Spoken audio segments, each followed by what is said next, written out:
2020 गणतंत्र दिवस के मौके पर 7 हस्तियों को पद्म विभूषण का पुरस्कार दिया गया था, जिनमें से एक नाम था स्वर्गीय अरुण जेटली का। उनको मरणोपरांत मिला था। आज हम लोग बात करेंगे इसी महान व्यक्तित्व, इनकी महान व्यक्तित्व की कि कौन थे अरुण जेटली। ये उस समय चर्चा में आए। इनका जब एक स्टेटमेंट है, मैं सुनाता हूँ। जब इन्होंने एक पत्र लिखा 2019 चुनाव के बाद, भारतीय जनता पार्टी जब भारी बहुमत से जीती तो वो इन्हें मंत्री बनाना चाहते थे, लेकिन इनका एक दिन पहले जब सरकार का गठन था तब इनका पत्र आता है 5 साल तक आपकी सरकार का हिस्सा रहना गर्व की बात है। पार्टी ने मुझे कई जिम्मेदारियां दी, पहले एनडीए सरकार से लेकर जब मैं वित्त मंत्री रहा 2014 के सरकार तक, तब तक इससे ज़्यादा और कुछ नहीं मांग सकता था। पिछले 18 महीनों से मैं गंभीर बीमारियों से जूझ रहा हूँ। अब अपनी सेहत पर पूरा ध्यान देना चाहता हूँ। इस चिट्ठी के माध्यम से मैं आपसे अनौपचारिक अनुरोध करता हूँ कि फिलहाल मुझे नई सरकार में कोई जिम्मेदारी नहीं दी जाए। ये सब थे भारतीय जनता पार्टी के नेता अरुण जेटली के शपथ ग्रहण 2019 के एक दिन पहले के।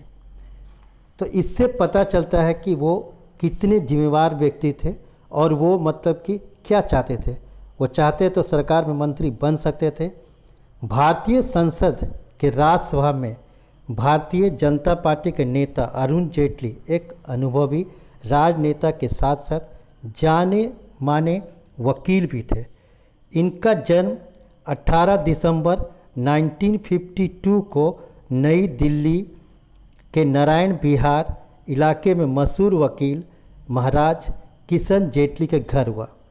इनकी प्रारंभिक शिक्षा नई दिल्ली के सेंट जेवियर स्कूल में हुई और 1973 में इन्होंने Shri Ram college of commerce से स्नातक की पढ़ाई पूरी की और लॉ कॉलेज पढ़ाई करने के लिए 1977 में दिल्ली विश्वविद्यालय के में लॉ विभाग के दाखिला लिया।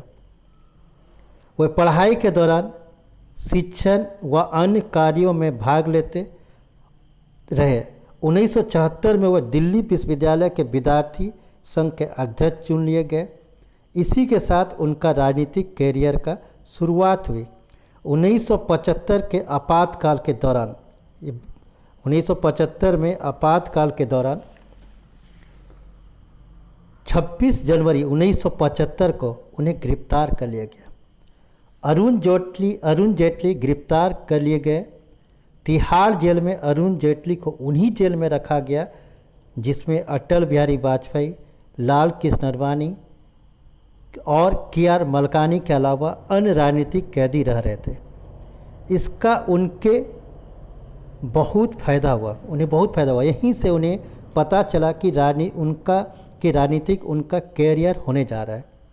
जब 1977 में जनता पार्टी बनी तो उस समय अटल बिहारी वाजपेयी उन्हें लोकसभा चुनाव लड़ाना चाहते थे, लेकिन इनकी उम्र चुनाव लड़ने के न्यूनतम सीमा से पूरे 1 साल कम थी। आपातकाल के बाद जब 19 महीने जेल रहने के बाद 1977 को वे हाईकोर्ट में अपने वकालत की तैयारी करने लगे। बीपी सरकार ने उन्हें 1989 में अतिरिक्त सॉलिसिटर जनरल नियुक्त किया। 1990 में अरुण जेटली ने उच्चतम न्यायालय में वरिष्ठ वकील के रूप में अपनी नौकरी शुरू की। 1991 में वे भारतीय जनता पार्टी के सदस्य बन गए। 1999 के आम चुनाव में वे बीजेपी के प्रवक्ता बने और बीजेपी की केंद्र सरकार आने के बाद उन्हें सूचना एवं प्रसारण मंत्री का स्वतंत्र प्रभार सौंपा गया। जेटली 3 अप्रैल 2000 से 24 अगस्त 2019 तक राज्यसभा के लगातार सदस्य रहे। 2014 में केंद्र में भाजपा की सरकार बनने के बाद नरेंद्र मोदी भरोसा जताते हुए उन्हें वित्त मंत्री का महत्वपूर्ण पद से नवाजा।